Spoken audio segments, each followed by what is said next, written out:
It's like a traffic light system. So Durant cared enough to do that? Do you think he did it for his safety? He did a lot of weird things to this facility on bizarre grounds, so I wouldn't put it past him. Or someone was in charge and they were like, we can't just have it all green. We gotta make some funky other colors. And someone was like, why would you choose red? And they're like, I don't know. It's orange and blue. It's adorable. I really like the blue. Blue in water is just like very calming, very nice. I like the green as well because it made me feel safe.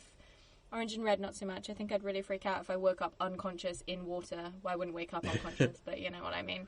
And there was like red everywhere. I'd be like, oh boy, I'm gonna die. I assume someone's developing photos. Yeah. But I do like in a previous chapter we did kind of get a glimpse of a map of Achilleos, and there were 5 Wait, how do you exits. say it? How do you say it? Achilleos. Achilleos! There it is. Sorry, I apologise. Like in Troy. And there were 5 exits leading out from the wet room, the wet lab room. Yeah. Brian Cox goes, Achilles! in Troy. Yes. So that's why we do that. Nice. Yes. Sorry, I tried Jay. to look up that story. Yes, sorry, Jay. I'll stop. That's fine. Troy is a bad film. But yeah, there's 5 exits from the wet lab. We know that one of them's flooded because it's the one where Craig is dead. Mm-hmm. And then there's these other 4, which there's 4 different corridors they get out of. So that they pay attention to that detail. And I just liked that they did that. Yeah. So good. That's it. And it makes sense for them to have different colour lights. Like, I liked it. It reminded me of Cube. And I got really tense. So it was good. Maybe Troy or Trent is just super emo, and so he has the red area. Like he just listens to the Cure. He picked it. Yeah, like he just listens to the Cure and right, and he does joy swims. Aaron is green. Yeah. What do you think? No, I don't think it's correlated to any particular character. I know what you're saying, but there's too many characters for the amount of lights in corridors. Well, Leslie's in a green corridor until she bumps her head and becomes unconscious, and she wakes up in a red corridor. So she goes from being in a state of like being awake and like preferable to being unconscious and in more danger. So there's some correlation there. And then when she's running / swimming, Daniel's in a green corridor behind the door. So I think there is a sort of subtle use of lighting, mise en scène, to sort of represent emotion there a little bit. But nothing, I don't think they thought about it too much. I think they were just like, we don't have a set. This is it. Change the lighting, I guess. I would have liked to have seen in a bit clearer detail everyone leaving the various doors and how exactly that happened. And they were like getting the doors open, getting out, and like 4 different groups of people getting through 4 different doors and closing 4 different doors. Because in the first Deep Blue Sea, we've established many scenes of people going through and closing doors. Yeah, see, that sounds half of the chapters boring. Start or end with a door closing. That sounds very boring. Mark ranked them all. This is the thing, and it sounds great for 1999's Deep Blue Sea, but we're in 2018's Deep Blue Sea 2. Do not waste my time with door closing. We're here to be eaten by sharks. Like, we're not trying to do a thing. We're not trying to, like, be a movie. Please be eaten by sharks now. You've been a great guest, but I'm regretting inviting you on. My soul just died a little inside. Oh, you guys. I haven't watched it properly since, like, 10 years ago I probably watched it. I guess if you take yourself out of a Deep Blue Sea bubble like I'm in, and someone tells you that there's 30-something door opening scenes, I could see where you're coming from on that. So I get you. I'm with you on that. So there's a lot of door openings, and I ranked them all. That's fair.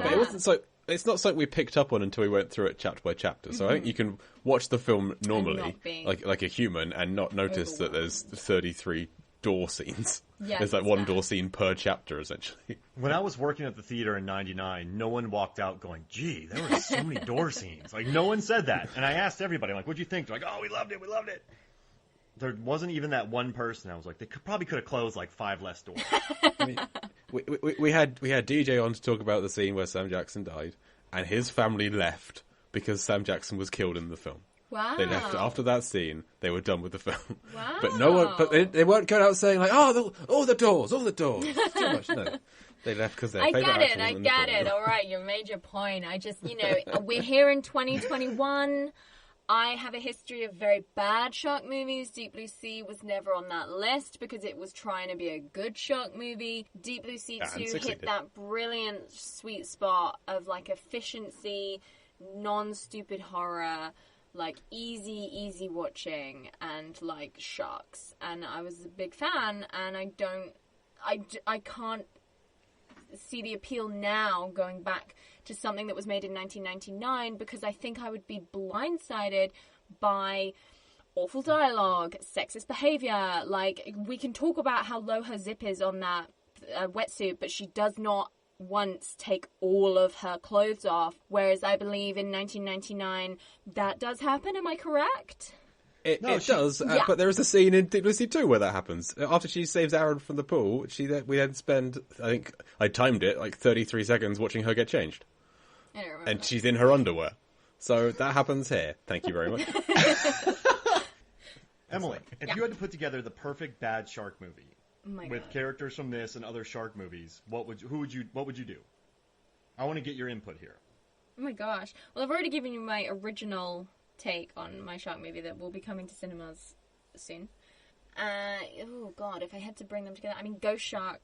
It would be like a League of Extraordinary Gentlemen, but with sharks. And you'd have to have, like, who's smarter, the shark Bella or the shark from Deep Blue Sea? Well, I think Bella is smarter because they say her intelligence has increased 1,000-fold, which is implausible. So I don't think we have to say that she's the most intelligent. Perfect. Yeah. I love that she's kind of scarred as well. That makes her a good leader. So she's in charge. They've all learned to communicate. They have their own, like, shark language. We'll get the guy that did, like, the Dothraki language for Game of Thrones in to, like, invent a shark language. And we've got her, we've got Ghost Shark, we've got the shark in Venice, and we know he's the shark in Venice because he's got, like, something Venetian, like he wears, like, a Venetian mask or something. Then we've got the two-headed shark from Two-Headed Shark Attack, and we've got the Mega Shark from Mega Shark versus specifically Giant Octopus, the first one. And Finding Nemo? The sharks from no, because they're animated. Don't be silly. This is a serious movie. I'm sorry. How foolish of me. Honestly. I want Bruce, Anchor, and Chum to be in. They weren't in Finding Dory, no, goddammit. They weren't, because they went bad. They went bad at the end of Finding Nemo, and they were never redeemed. So we can't possibly have them back because they're antagonists now. They're back in the support group at the end. There's a whole scene with Dory. Anyway. Still, they have a lot of making up to do, so no time for that. Would Stephen Baldwin be in this movie? Yes. But it would mainly consist of the woman from Deep Blue Sea, Misty. Is there a woman protagonist in Deep Blue Sea 3? Please tell me yes. Dr. There is Emma indeed. Collins. Okay, good. Thank God, because what a brilliant thing to consistently have as, like, a trope of the Deep Blue Sea movies. A female protagonist who is some sort of, like, scientist or whatever. Like, that so easily could have gone out the window so quickly, but they kept it because they were like, it's a Deep Blue Sea movie, it must have a female protagonist, and it's a very horror movie as well to obviously have a woman in the lead role, because you're only allowed to be a lead if you're in danger and die and take your clothes off. And yeah, so it would be from the shark's point of view, and it would start with them meeting up somewhere and, like, having this conversation about how they're gonna, like, put all their brains together. And, like, one of them's the Two-Headed Shark Attack is, like, the brawn. The Mega Shark is, like, the brawn. Well, they're all brawn, and then, like, Bella's the brains. But they all have their, like, little personalities that, like, come throughout the movie. And then on land, it's, like, in a bar, and all of the women from the Deep Blue Sea movies are there with Steve Baldwin. And they're like, man, I love the water. Anyway, they get talking about how they're all, like, shark people and they all had these crazy experiences, and they're, like, showing off their scars. They're like, I got too near an explosion once. It didn't look like it in the movie, but if I was really there in real life, I 100% would have a horrible burn all up my arm. And any other, like, scars where they, like, I definitely got way too close to a shark one time and, like, it didn't end well. I know you didn't see it in the movie, but, like, look, maybe one of them's missing a hand or something. Anyway, they're all like, ooh, yeah, like, we're all shark people, like, we're all coming together. And they've all got their little principles as well. And then all of a sudden, they, like, see on the news that, like, the sharks have made their first attack somewhere. And then it's the like ensemble casts of the sharks and the women plus Steve Baldwin coming together to like fight basically. And the climax is on like a big, it's in like the Bahamas or like outside Barbados or something. So it's like really sunny and there's like white beaches and the water's really clear. So you can like see all the stuff that's happening.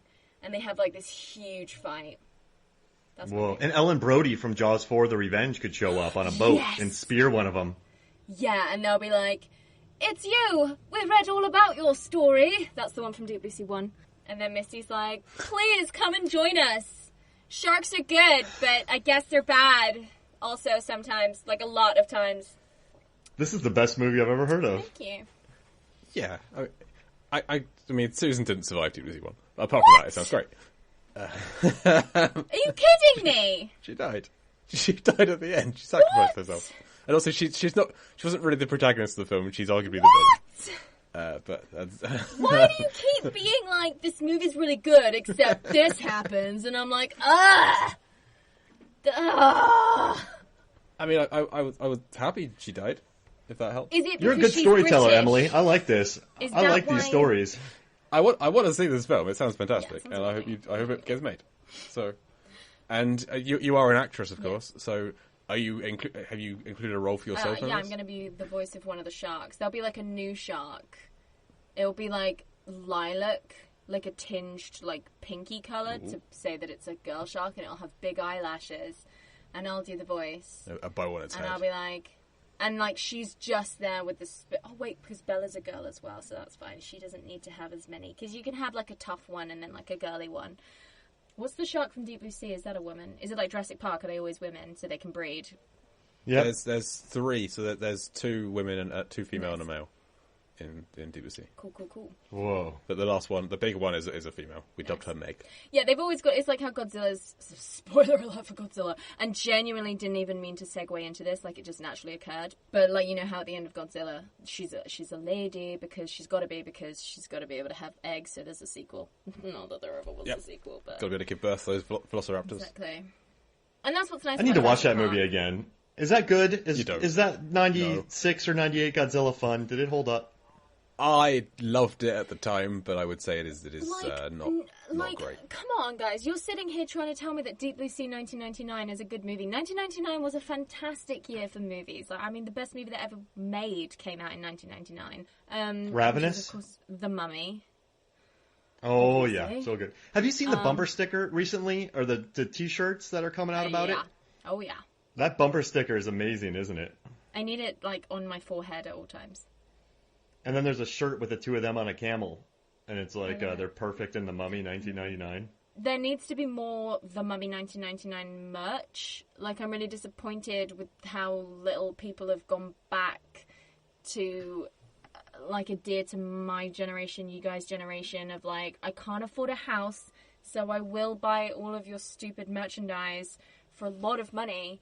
I'm running out of space for my Labyrinth t-shirts. I can make room for the Mummy 1999 t-shirts, like, but you need to start bringing them out in a decent way. I don't just want the poster on a t-shirt. I want you to get specific. I want to be able to have a t-shirt of, like, you know, the library that Rachel Weisz works for, like, and Benny and all of his little charms, right? Yeah. Oh my God. Yes. You're on the other side of the river. Got all the horses. Yeah, Benny's the best. That's one of the most popular movies, films, and flicks episodes ever. People just keep listening to it. Total Recall's number 1, but then The Mummy 1999 just keeps getting listens. Because People it's just keep listening the perfect movie. It is the perfect movie. I am a librarian. Oh man, she's perfect. It's He's perfect. Imhotep is perfect. John Hannah. John Hannah's perfect. And Naxuna Moon is perfect. Everyone's perfect. Oh, even that pilot is perfect. Yes. He just wants one more of those things. Those sound effects hold up in '99. Yes, they do. Nowadays they still hold up. They look beautiful. Yeah, they're really good because they knew what to invest their money in. Whereas when you look at The Mummy Returns and you think about those little monkeys that appear in the forest, they're not so great, but that's okay. They're not. Yeah, agreed. You know what? Gollum doesn't hold up. I said it. Ooh. I went there.